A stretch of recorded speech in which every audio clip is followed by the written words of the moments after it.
Basic Brewing Radio is sponsored in part by the American Homebrewers Association. This holiday season, give back to the brewing community. When you join the American Homebrewers Association, through December 15th, purchase an annual membership, and the American Homebrewers Association will make a $5 donation to your choice of Beer for Boobs, Soldiers, Angels, Hops for Heroes, or the Michael James Jackson Foundation for Brewing and Distilling. Learn more about these nonprofits and how to donate directly by visiting homebrewersassociation.org/basicbrewing. And let's give back together. That's homebrewersassociation.org/basicbrewing.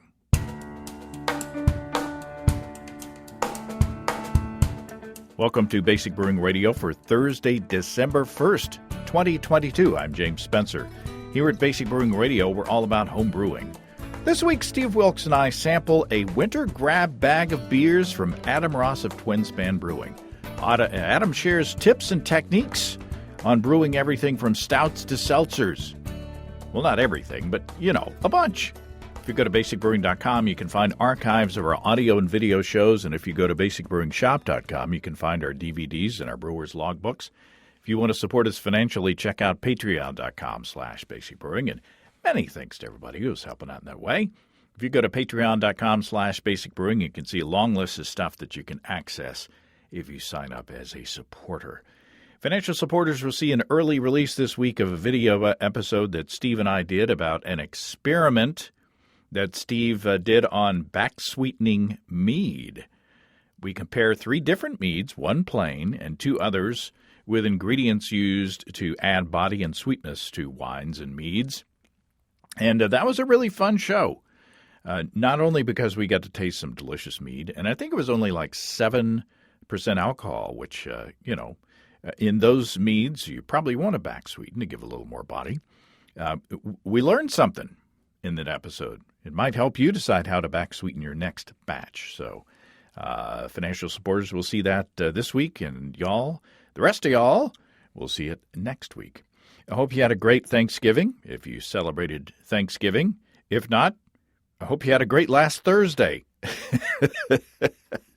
I ate way too much, including a chili that my sister made with, leftover turkey. In addition to a turkey, she also made a ham. Well, she didn't make a ham, but she baked a ham, and it seems like we had most of the barnyard in the oven. It was great.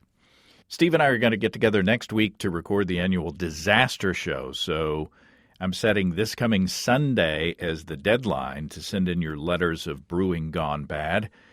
We haven't decided what prize we'll give out this year if we read your letter on the show, but I'm leaning towards something digital because I had some issues in sending physical prizes out last year. It wasn't quite a disaster, but anyway, I'm thinking in order to be fair to everybody this year, we maybe make a special video and send it out digitally. I don't know. Steve and I will drink some beers, read some stories, and figure out something next week. So get your stories in by this Sunday and, get ready to download your Disaster Show bingo card. Send your disaster stories to james@basicbrewing.com, and many thanks to everybody who's already sent yours in.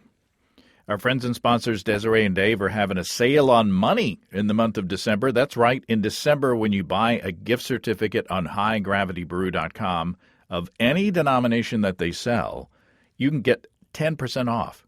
No code necessary. The 10% discount will be applied automatically at checkout. So tell Santa to go to highdegravitybrew.com to pick up a gift certificate, and he or she will save 10%. So you'll save 10% when you buy ingredients on the Build Your Own Beer page, when you pick up some delicious beer kits, or when you apply that gift certificate toward excellent Wordhog electric brewing controllers and systems. And smart shoppers will also remember that you can save $75 off Wordhog gear when you use the code EBC75BB. What a deal.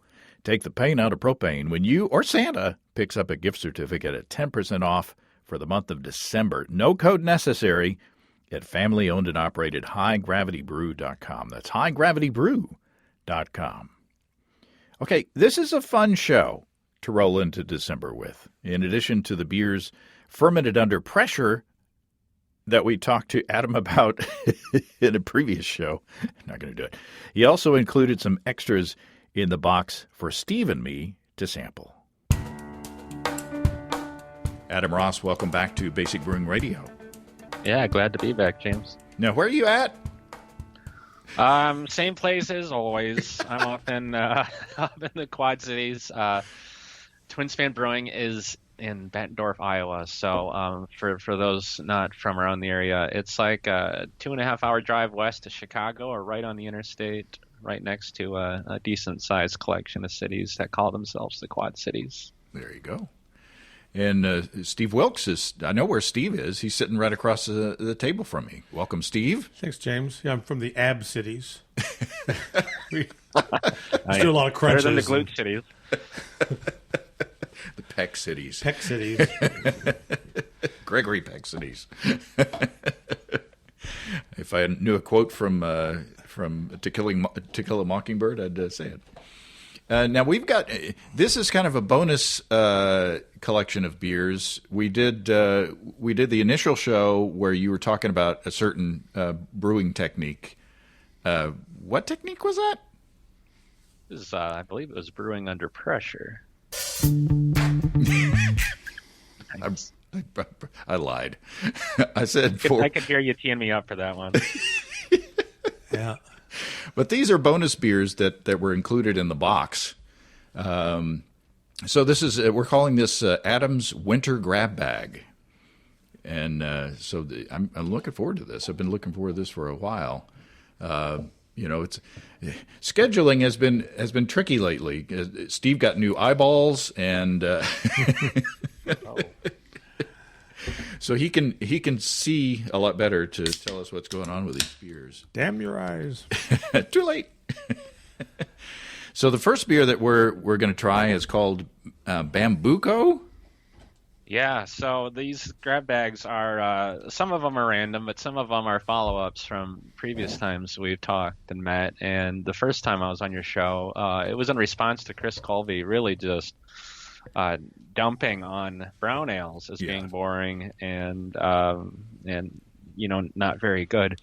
I took umbrage with that since this beer here called Bambuco is one of the recipes I've dialed in the most. So I think I talked an awful lot about that beer on that show, but I'll keep it really high level. It's North English Brown, which used to be a BJCP category, North versus South English Browns.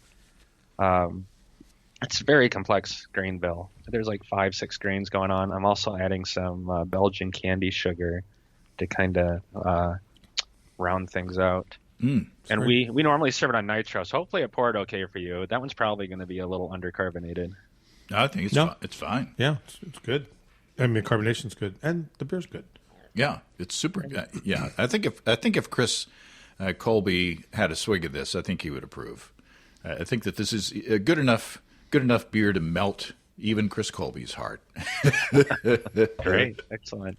Yeah, and speaking of melting things, if you let that warm up, like I had it in the tank for a while at 50 degrees, that is the perfect temperature, 50 Fahrenheit, of course, for this beer.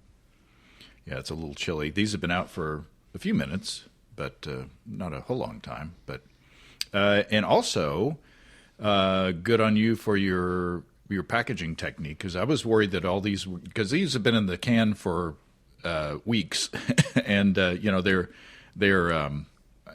how would you describe the pouring process? They're just like tap pours.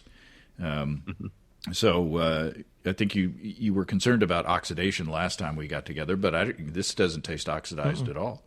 Well, we haven't got to the double IPA yet, but that is a beer. The Bambuco is a beer that I think most English beers I've had, I think actually survive oxidation fairly well, or at least they can do some interesting things with them.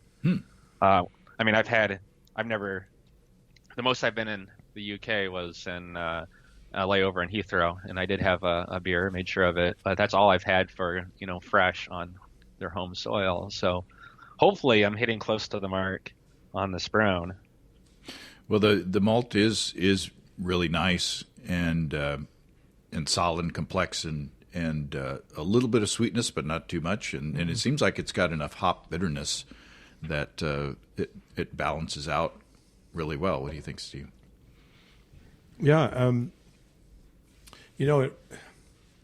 the grain bill is, you can really tell that, I don't know what's in it for sure, of course, but you can tell it's not a smash beer. You know what I mean? Mm-hmm. It's a really complex. The caramel isn't too gloppy. Kind of reminds me of I don't know. It kind of reminds me of a Bass. I mean, I know it's not, but it kind of does. How would it compare to? I wish we had one of Matt Giovanisi's American Amber Ales.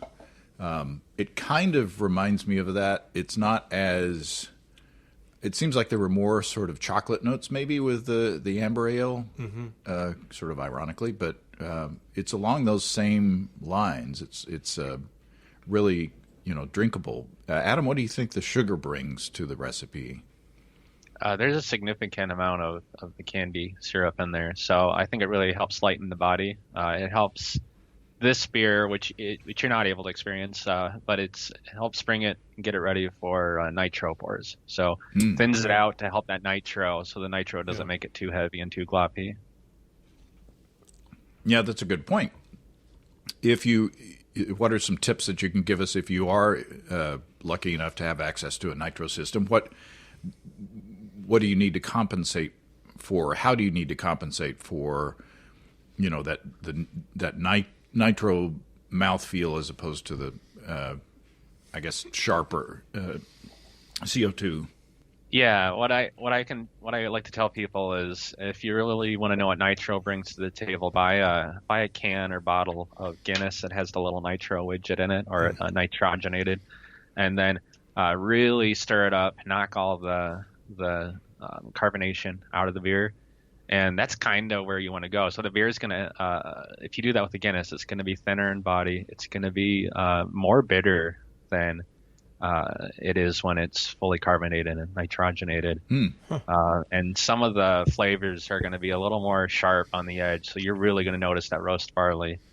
So this beer doesn't have any of that. This beer, Maris Otter, Golden Oats, Special B, brown, and pale chocolate, and then that syrup. So it's kind of a rogues gallery of all my favorite malts, and most of those aren't. Well, not all of those are even from England. So it's more about just bringing a soft, toasty, balanced beer, and then making sure it ferments out dry enough and light enough that it can survive or does well on nitro. Yeah, it's good. I had a pale ale on nitro one time. I can't remember where it was, or maybe I can, and I don't want to say. It wasn't good. Huh.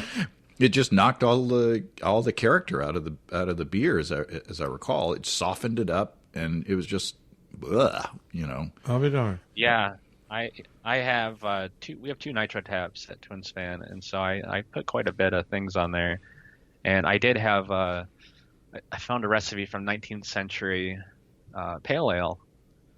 By itself, out of the tank, it was too bitter. It was too rough. So nitro really helped just kind of put a blanket on top of things and make it a really enjoyable beer. So, but yeah, like a modern IPA, I haven't tried that yet, but I can't imagine it would do it too many favors.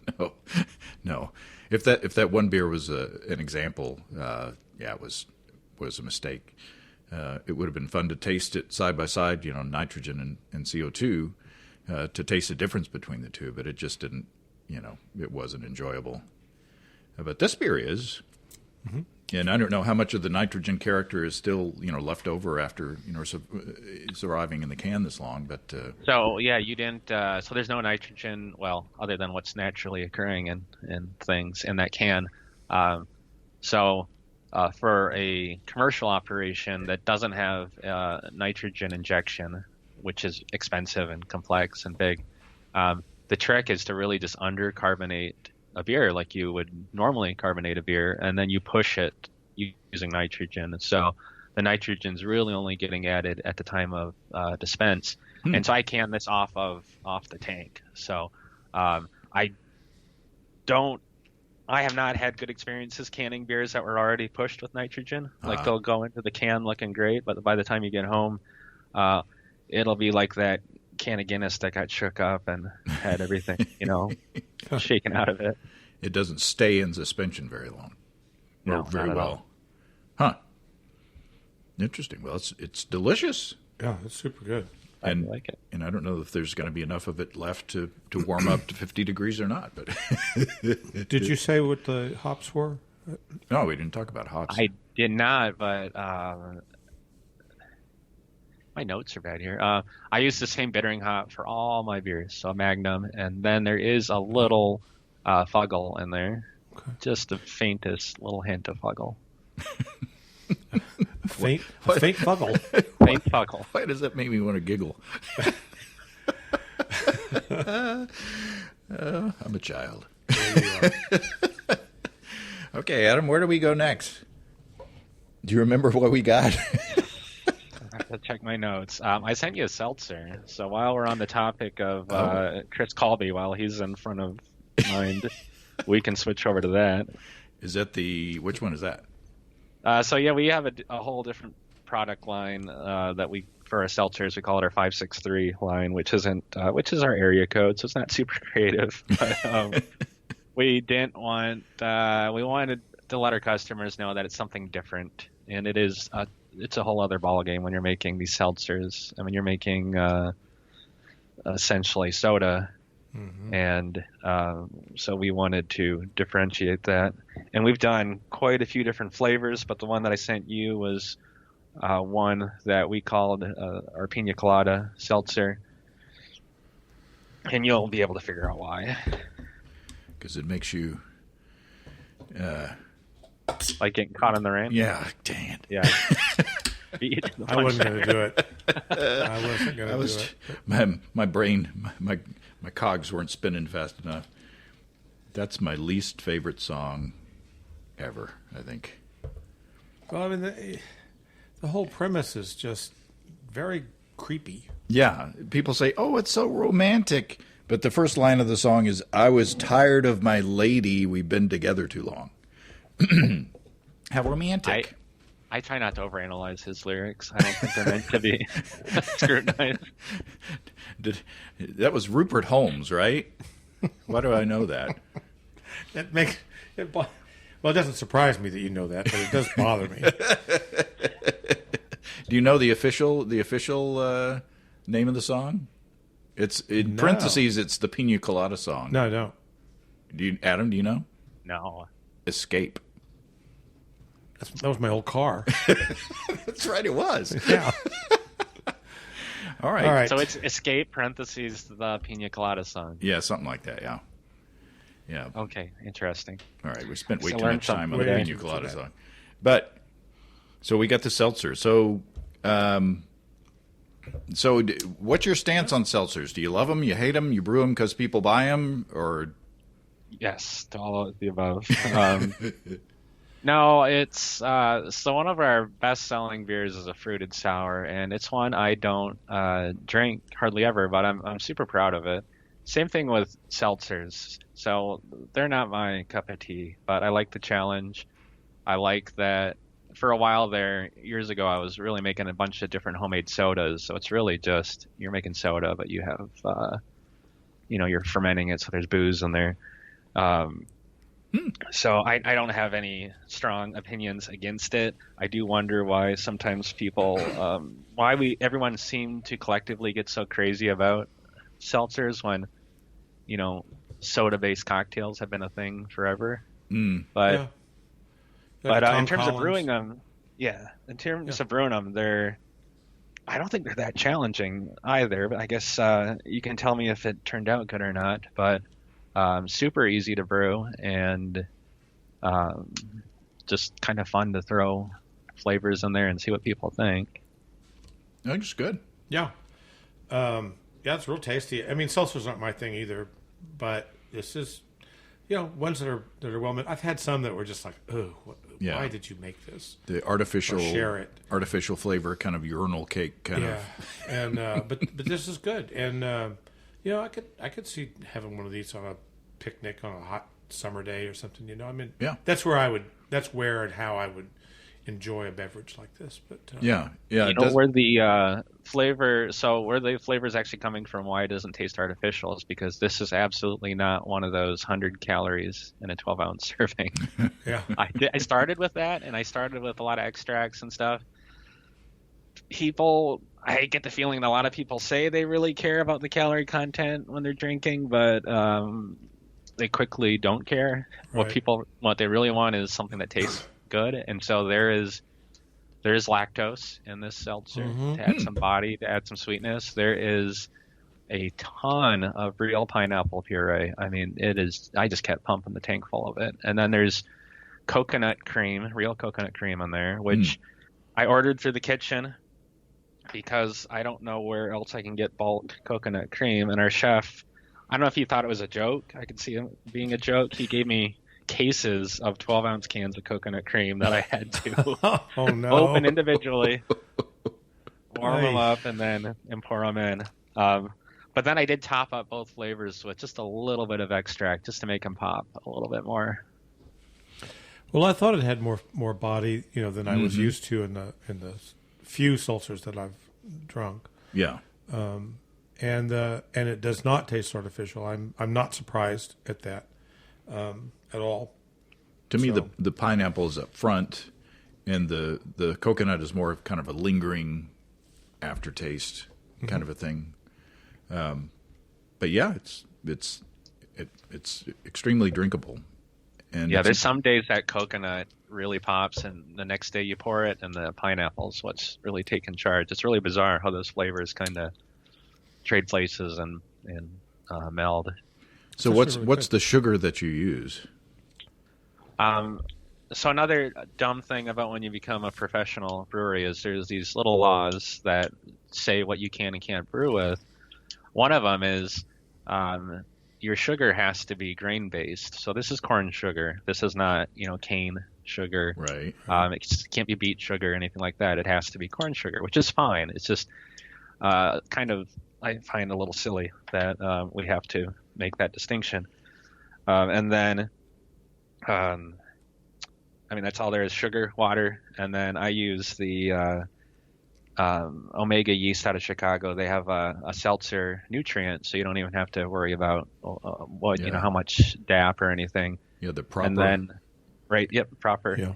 And then, and even tell you how much to use for professional breweries. You can pretty easy math there. And then I use Kvike yeast and just let it rip as hot as it wants to go. Oh, well, there you go. Yeah. Yeah, they gave away, Omega gave away a dry Kvike and a packet of that proper to everybody who went to HomebrewCon this year. And I used it in a small batch of mead and my sizer, and it worked. And then I went online, and for a 1 ounce package, they went or the price I saw was like $7.50. I don't know if that's if it scales up professionally or not, but it's definitely cheaper to buy it in bulk. I mean, I would almost propose if a home brewer, if they let you, if you can do it without a wholesale account, to just buy a big old bag of it because it'll last, and then just scoop out what you want to scoop at the time. Yeah, well, it worked on the two things that I made with it, with simple sugars. This has got no, chemically aftertaste. Did you do anything to the water profile to sort of enhance mouthfeel or anything like that? Nope. This is RO water. It's just there is nothing added to it. I did my research on this. This wasn't just let's see what happens when I add 400 pounds of sugar to 600 gallons of water, whatever it was. There was some research went into that. And actually, I'm brewing more seltzer this weekend, or here in a few days. And I went to a seminar last weekend, Iowa Brewers Guild. We met up at Toppling Goliath in Decorah, and Omega was there talking about seltzer fermentations. Learned a few tricks. I learned a few things I want to try out, and I think they more or less reinforce that you don't need to do anything with the water. It's all about the right nutrients and the right yeast health to get things fermented correctly. Mm-hmm. Interesting. Yeah. Well, yeah, I had some issues getting mine fermented. I used dextrose as well, but I just wasn't giving the yeast enough nutrient at the time when I made mine. Yeah. Was that Kveik as well? No, I think I used Imperial Bubbles, maybe, which is designed for fruit-based fermentations. And if you feed it enough, it's that's the thing, is you got to make sure that the yeast has plenty of nutrients, because there's, like in a mead it's more forgiving, it seems like, because the honey has at least some nutrients, but with dextrose there's just nothing for the yeast to eat and keep them happy. Yeah, I mean, I think it helps too that I've never tried it without Kveik yeast, and every time I've done a batch of seltzer, it seems I'm using a different Kveik blend. It's really I don't have the science to back this up, but I let the yeast be as happy as possible. I get it super hot, like body temperature. I start at 98 degrees, let it go up past 100 if it wants to. Wow. And it really can. Well, when you to scale, when you're making 300 gallons plus of this, those tanks can get really hot really fast. So I do turn the jackets on though at like 104 or something. So I don't want it to go beyond that. But I mean, it really is something you can have fermented out in like 3 or 4 days, like they advertise, if you make the yeast really happy. I got a fever for some seltzer. It's a little song, a little dance. A little seltzer down your pants. 2 people will get that reference. Celebrate the longest night of this year with the Solstice Celebration Mead and Honey Box from our friends and sponsors Ricky and Kelly at Groenfell and Havoc Meaderies in Vermont.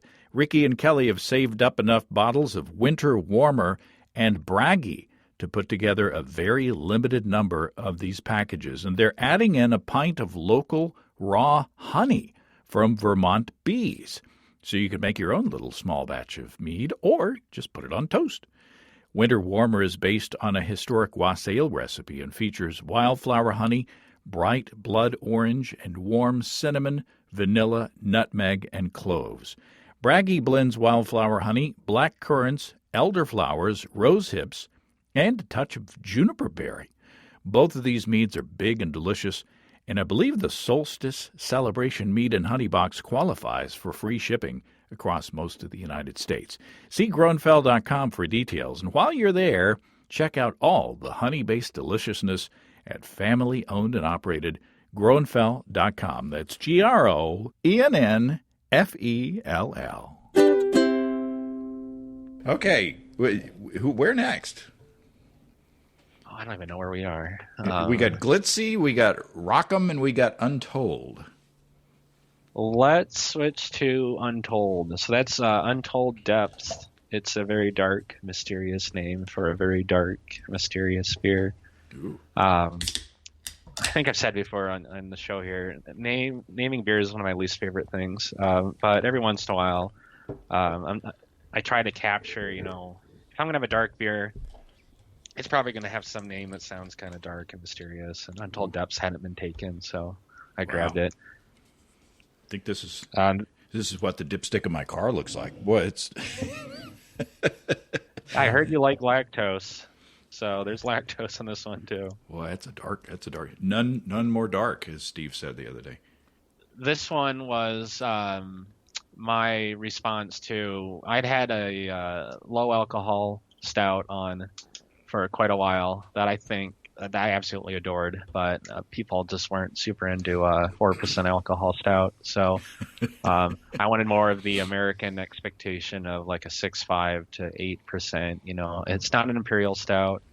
It's not a pastry stout, but it is a big, hefty stout. And I used... Wait a minute. I'm going to say a couple of words here. Okay, go ahead. Yeah. Coffee and bacon. Did you use smoked malt? Because I think I'm tasting a lot of coffee flavor, and then I'm tasting like a smoky character as well. It's like breakfast. I have not used any smoked malt in the brew house yet, nor bacon yet. But you're also not by any stretch the first person to say that of this beer. And what I can think of is some things.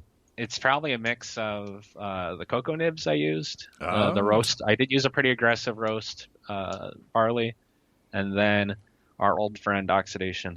It does bring a little meatiness to things. I don't know that it's oxidized. It doesn't taste oxidized to me, but I've been in these big beers like this. A lot of times, the oxidation can be hidden a little bit, and if it's not too much, it's complementary. Mm-hmm. So you don't even think about it. It's just, It should be oxidized though, because so the method of getting the cocoa nibs, I got this pressurized hop bag. It's this big. It looks like sort of like an iron lung or like a diving bell types, and I filled it with cocoa nibs, and then I recirculated from the fermenter into this thing full of cocoa nibs back into the tank, and I did that for like 4 hours, quite vigorously. And reading like online forums with other brewers, there's quite a few people who think you would absolutely murder a beer doing that because of the pump could introduce oxygen and all this stuff. But after I did this for 4 hours, I had a before sample of beer sitting there to compare with this, after sample after 4 hours. They weren't that different. So I got a little frustrated, and I shot the cocoa nibs back into the fermenter and let them just sit in there, just grumbling to myself. And then I gave them a couple weeks, and I was like, oh, this is actually quite nice. And yeah, so there should be some oxidation. There's probably some oxidation there. It's a nice beer. Yeah. I'm not a big stout fan. What? I'm just not. Huh. It's a phase. But I say that to say that I like this beer. Mm. And it's got a nice little sweetness to it, but it's not too sweet. It's not pastry beer, like you said. Yeah, when I poured it, it was so dark, I expected it to be, gloppy, like we referenced to Oscar Blues 1050 last time. Or is it 1050? Yes, 1050. 1050. But it's not. It's a lot more drinkable. There's a little bit of residual sweetness in there, but it's a lot more drinkable. Where's the color coming from? I should probably bring that up. I know there's pale chocolate, and roast barley, so that's a lot of color right there. Yeah, any one of those. Yeah, and I don't like the overly sweet stouts myself. I know that's the trend right now, especially talk to the whale hunters out there. They really want the beers that finish at 1050, and which is just bonkers. I can drink a couple of sips of that, and it's like eating a Mounds bar kind of, and and a little bit of calorically. Huh? Calorically, it probably is. Oh yeah, for sure. Yeah, it's just too much for me, and I just don't care for it. On the other hand, a lighter stout, like just a normal Guinness, normal Guinness draft. Now that I do like, just meaning because they're not so heavy, they don't just knock you down. Mm-hmm. You can go to the pub. Yeah, I'm going to save a lot of this for Susan because she'll like that. I finally got my notes up. The base is Munich and Vienna. So I do think this is, to make a really nice complex stout, I don't think you can rely just on 2-row or pale ale malt or even straight Maris Otter. I've done it. I think you really want to mix things up and bring as much complexity as you can. Mm-hmm. And I'll toot my own horn on this one. This beer I sent into Craft Beer and Brewing Magazine, and it scored a 93 out of 100, which is wow. Yeah, that's great. That placed this above a lot, at or above the scores of some other beers and breweries that were sent in that same issue that I respect just intensely. So this one this beer has not sold very well in our tap room. I'll admit it. I think my customers aren't super huge on stouts, at least most of the year. but I'm definitely going to keep brewing it because I think this beer just needs to find its audience, and I think it's worth keeping around. Yeah, and it'll survive well. Probably it'll probably age well in your serving tanks or kegs or wherever you keep I it. will have to change up the cocoa nibs because the supplier doesn't carry Indian cocoa nibs anymore. So now I have to look at some other country's nibs or incorporate it somehow. I'm giggling again. Yeah, like the nibs. That's tasty. I need to sip some of the pina colada to do a palate cleanser. A little bit. That sounds fun. Talking about him. I went into Leon Redbone there for a second. I want to be seduced. That's another 70s reference. Out on harvest moon up in the sky. I assume we're going glitzy next, or glizzy. Glizzy? Sure. Let's do Glizzy Goblin. Is the full name. Glizzy Goblin. Again, names are challenging, but so there's a story behind this one, and I'm never going to name a beer this again because I've had to explain this to people because there are a certain group of people who think that I've named this beer something obscene. Oh, this is nice. That's really... yeah. So the Glizzy is just a silly name for a beer with a silly amount of hops.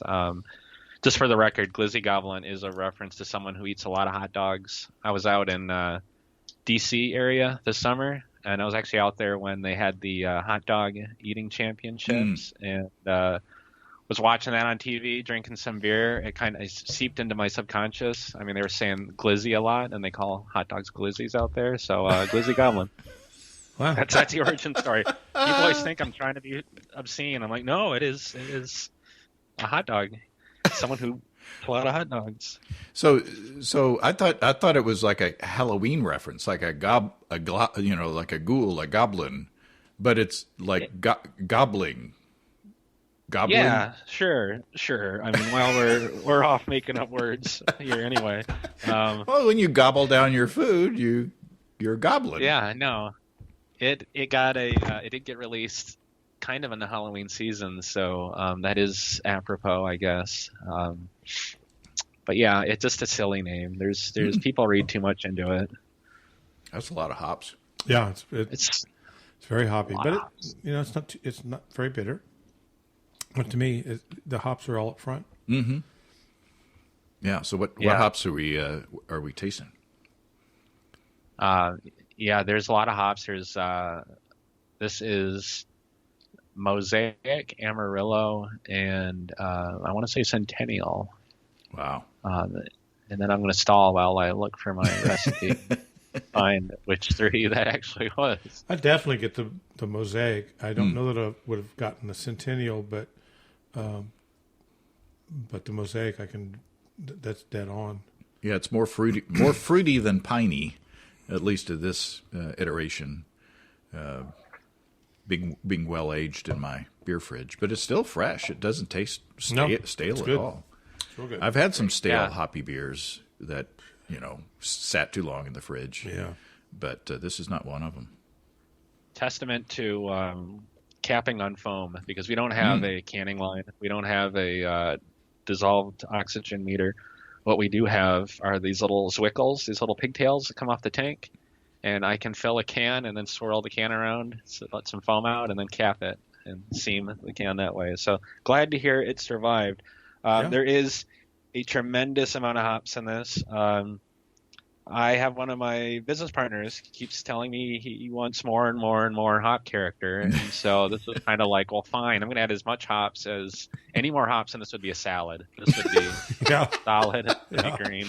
Well, I'm eating it drinking it with a fork. Silage. Right. And this one's really easy to do the math for at the homebrew level for a 5-gallon batch. This is a pound of dry hops. Holy maloli. Yep. Wow. So this was an expensive beer to brew. I lost about a third of the beer to hop sludge. I bet. Oh, yeah. Wow. I mean, it was like, what was it? It was like 6-something barrels for a 10-barrel batch. It was maybe around 7 barrels. So yeah, it was about 30% of the beer just went down the drain to all those hop solids. Wow. How do you market it? I mean, that's a lot of investment in Yeah, that I don't pint. think I'll be doing it again. But yeah, no, it's to not go too far off in the weeds on that, but yeah, we for a brewery top rate, we do have our cost of goods sold, and we hit it. I'm aiming for a target, and there are some beers that go way under target and are much more profitable than beers that go way over target, and you just kind of have to eat the cost a little bit and say, like, here's a really wacky, fun beer over there, and you just kind of cross your fingers and hope that doesn't become your brewery's new bestseller. Is it kind of a loss leader thing, like like the grocery stores who charge you $5 for a roasted chicken, just to get you in the store so that you buy other stuff? Yeah, it could be a little bit of a loss leader. I don't know if the name Glizzy might be scaring some people off, but yeah, no, people who really just want to scratch that hop itch, this is the beer for them. And like I said, I don't think I'll brew this one again. I mean, it sold well enough, and I think it turned out well enough. But I want to start looking at, if I do double IPAs, start looking at like liquid hop extracts and some of the newer stuff that's coming out now with terpenes and stuff like that to get that hop character without all that vegetative matter in the beer. I don't know if that would reduce cost. It's more of a case of how do we get more, hop character without all that green in the beer. Is this a double, or what's the ABV on this? This is 8.2%. Oh, 8.2. So oh, goodness. It is a double. It's and it's a true double dry hop. I actually dry hopped, let the hops settle out, dumped them out of the fermenter, and then added more hops. Wow. So it is a true. The dry hopping was split into two. So did you? How did you handle the bittering, or did you have to do any bittering with this beer?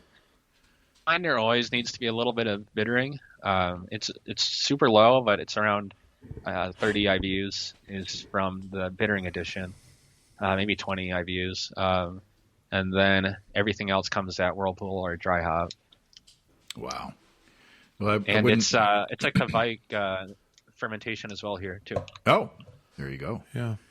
There's I would not have pegged this as an 8% beer at all. It's not. Did you have a sugar addition or anything to keep the finishing gravity low? No, in this case there is not. Huh. Wow. That Kveik, I mashed lower, and then I let that Kveik have fun. Hang out at. I think I started at 88 degrees on this one, and for no reason other than to reference Doc Brown and Back to the Future, because at 88 you're gonna start to see some real stuff. Now you're getting into more modern cultural references there. Yes, very modern. 30, 35, 36 years ago. Yeah. So I'm assuming that you didn't dry hop at 88 degrees, did you experience some hop creep?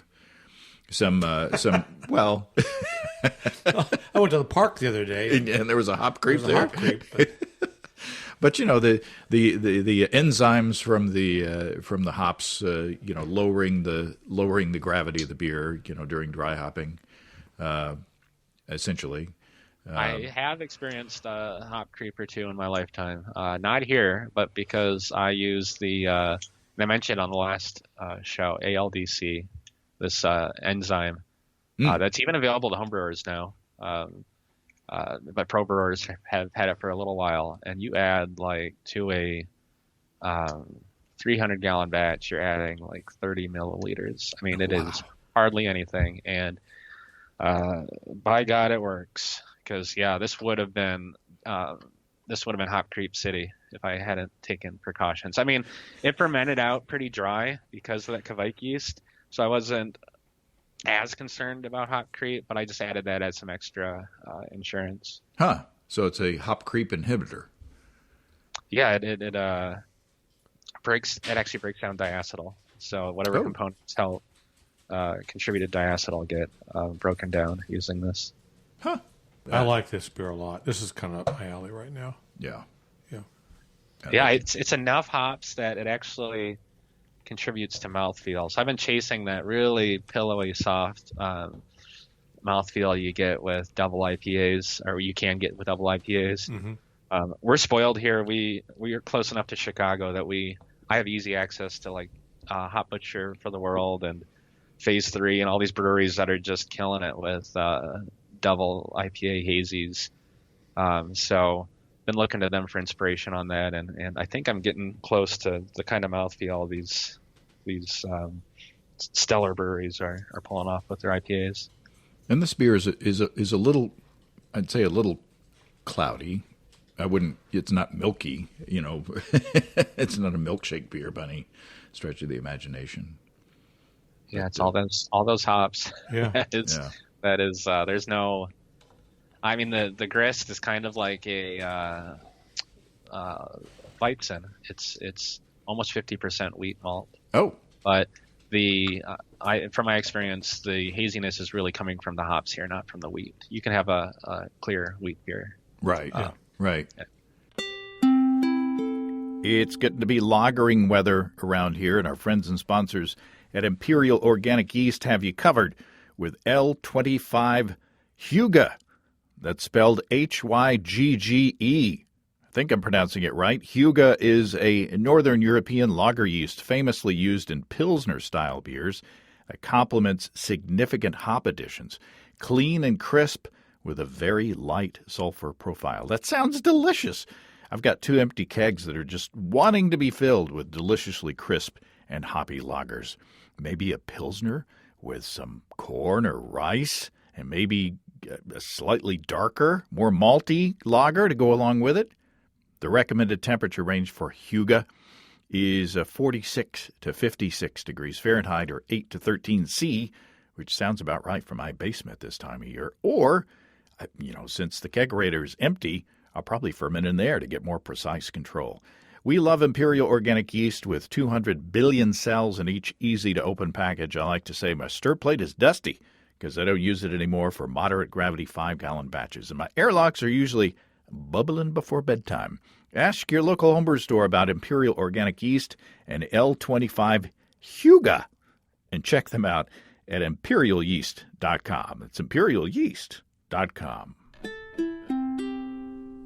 So the final one is Rock'em Sock'em. All right. That's another 70s reference. Yeah, no kidding. It is, I think when I was on the fruit episode, I talked about this beer, but I'll cover it because I maybe am misremembering that. This is an English Mexican barley wine, which is not a real style, but I'll let you taste it before I explain why that is. Like an enchilada with mushy peas. I was trying to see how I can tread carefully, but it's a brownish beer. Yep, brownish reddish, and it is and it's not crystal clear, and there's reasons for that. So, our chef at Twin Span, I work with him quite a bit on collaborations, beer and food pairings, as well as getting ingredients for the brew house. And it was around the first Christmas when we were open, he told me about this Mexican tradition of drinking and making ponche, which is it's meant to be drank around the Christmas season.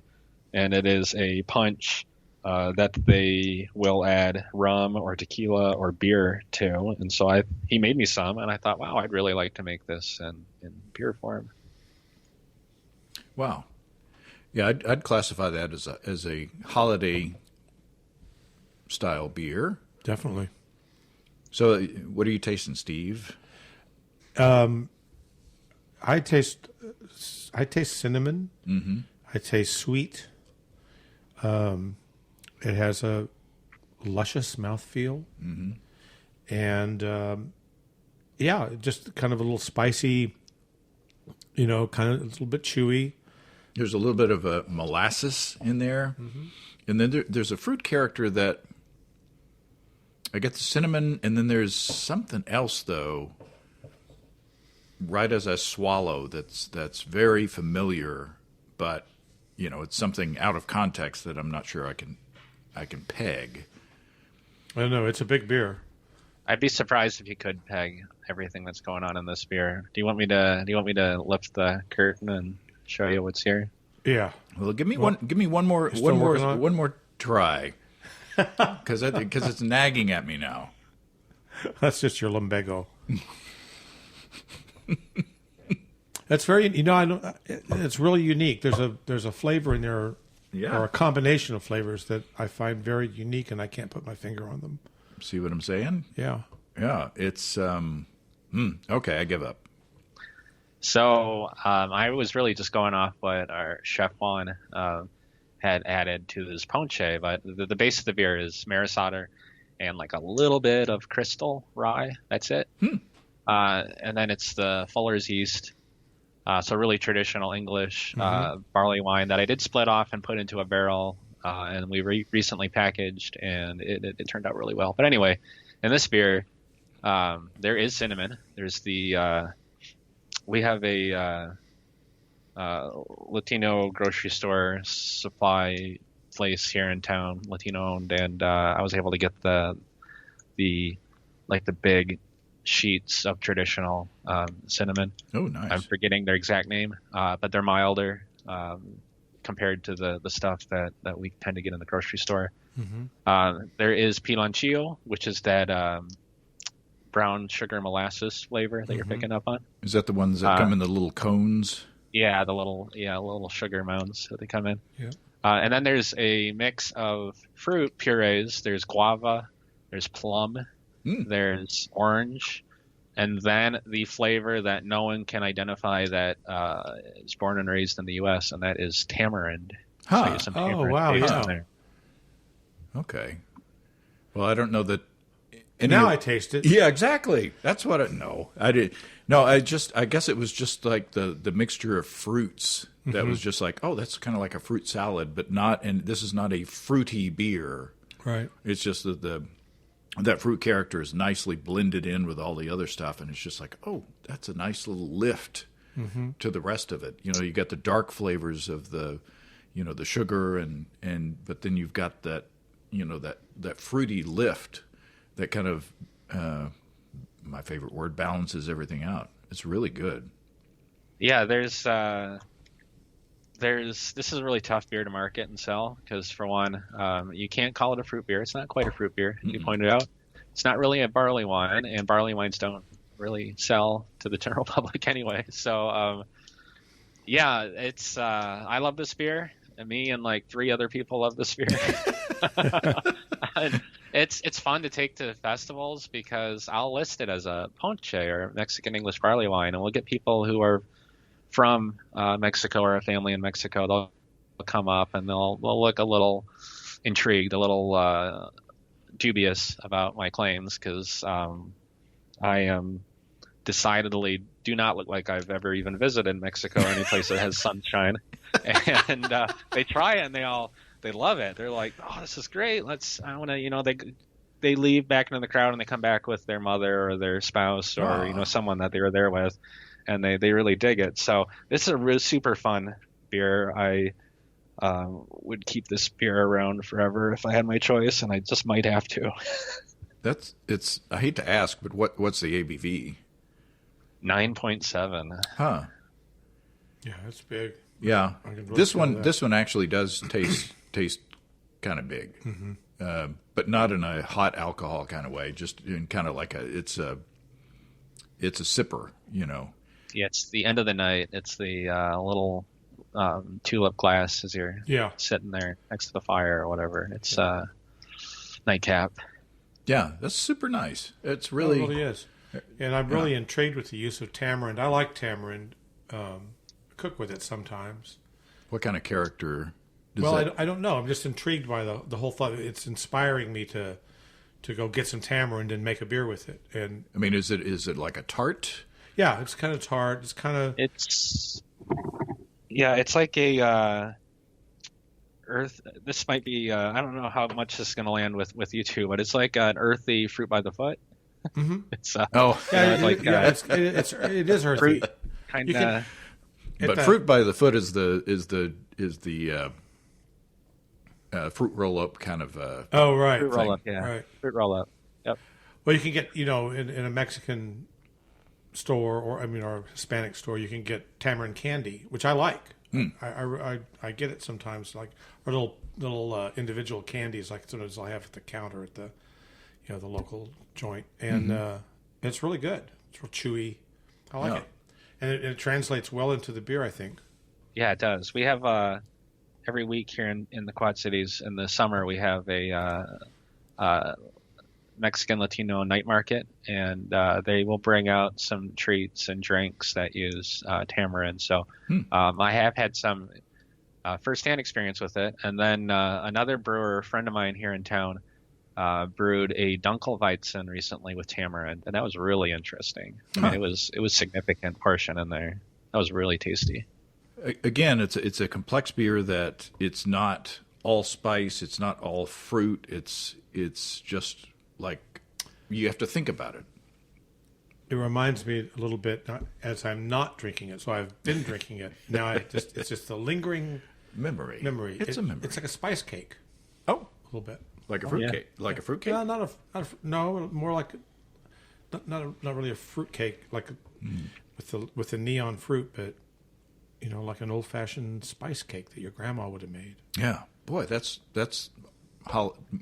be an excellent holiday beer. Like after you've had your turkey and dressing and all that stuff, and you're sitting, and you really want to go comatose. If you're trying to tune out of your uncle's politics, you sit back with one of these by the fire, and I'm glad that we had it last. For obvious reasons, but also it's warmed up a bit. It's still a little cool, but the flavors are really coming out and super nice. Yeah. So one more technical question. So when you're adding fruit to a beer like this, how do you maintain those fruit flavors and not have them, kind of ferment out? Yeah, so as a home brewer, I think it's more challenging. I as a home brewer, I would add potassium sorbate to help prevent fermentation. It does change the flavor of the beer. At professional scale, I'm able to. It's something top of mind. Because the last thing I want to do is have someone come home with a can of a beer like this and have it explode on them. Mm-hmm. So I am making sure that taking everything slow with the beer. I'm not in a rush. I'm letting the yeast drop out. I'm dropping the yeast out from the bottom of the fermenter. I'm adding the fruit at that point and giving it a little bit before I cold crash. And I have not had any issues with that. The beer might ferment down one more point, just barely, but most often it doesn't do anything after I've dropped out all that yeast and then I add the fruit. And then I've done some fun test before we release. So I have on more than one occasion filled a can with the finished beer and then put it on top of my washer and dryer at home and tested it. Or my staff probably have wondered. I haven't told them what I'm doing yet, but I'll just be back in the brew house throwing cans around, just spinning them up in the air and catching them and stress testing that way. Don't try this at home. Right. I think MIT has a lab that they do that. Yeah. Well, this has been well worth the wait, Adam. Adam Ross of Twin Span Brewing up in Bettendorf, Iowa. See, I know where you are. The Quad Cities. The Quad Cities. Yeah. This has been wonderful. It's an eclectic mix, but I think it's a wide spectrum of beers and other fermented beverages that that shows off Adam's talents. It's Tour de Beer. Tour de Beer. Yeah, stop up sometimes, guys. I've got typically 16 beers on tap flowing at once. So yeah, it's a lot of plates to keep spinning, but I'm having fun, and I'm not stopping anytime soon. Awesome. Cool beans. All right. Well, happy holidays to you, Adam. We're recording the week before 1 week before Thanksgiving. So happy holidays to you and yours. All right, happy holidays to you too. And to you too, Steve. Thank you, James. Thank you, Adam. Yeah, cheers. Cheers. Well, thanks again to Adam and Steve. That was a lot of fun. We need to make a field trip to Twin Span one day. Don't forget to get your disaster show stories in by this coming Sunday, December 4th. In the meantime, if you have brewing questions, show suggestions, or just want to say howdy, write to james@basicbrewing.com or just fill out the contact form at basicbrewing.com. And please don't forget to tell us where you're from. Check out our mobile-friendly shop at basicbrewingshop.com, where you can tell Santa to pick you up a logbook for the upcoming year. Thanks to everybody supporting us through our Patreon page. Special goodies coming your way. Check that out at patreon.com/basicbrewing. It's all until next time. Until then, thanks for listening, everybody. I'm James Spencer. Production help for Basic Brewing Radio and our website is provided by Kelly Dodson. Basic Brewing Radio is a production of Active Voicing. We'll talk to you next time, everybody. In the meantime, stay well and stay tuned. So long.